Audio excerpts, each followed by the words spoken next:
मनसे अध्यक्ष राज ठाकरे यांनी आज अकोल्यातील दिवंगत मनसे कार्यकर्ता जय मालोकर याच्या घरी कुटुंबियांची भेट घेतली। अकोल्यातील मोठी उमरी भागातल्या जय मालोकर याच्या घरी राज ठाकरेंनी ही भेट घेतली। विधानसभा निवडणुकीच्या पक्षाच्या संघटनात्मक आढाव्यासाठी राज ठाकरे आज अकोल्यात आले होते आणि गेल्या महिन्यात 31 जुलैला अमोल मिटकरी आणि मनसे कार्यकर्त्यांमध्ये जो राडा झाला त्यानंतर जय मालोकर याचा हृदयविकाराच्या तीव्र झटक्याने मृत्यू झाला। आज त्याच्या कुटुंबियांची राज ठाकरे यांनी भेट घेतली।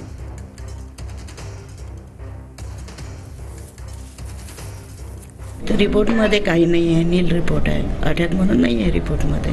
मग झालं काय हे तर ठरवाच लागेल ना। जर अटॅक नाही आहे तर घातपातच आहे ना, काही ना काही। घरून 1:30 वाजता गेला, 5 वाजता फोन येते आम्हाला की तुमचा मुलगा दवाखान्यात ॲडमिट आहे। आम्ही गेल्यानंतर तो गेलेलाच होता।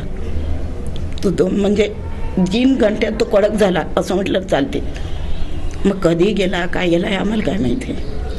संशय नाही आहे आमचा कोणावर, पण आता हे कार्य मनसेवाल्यांना शोधून काढावं असं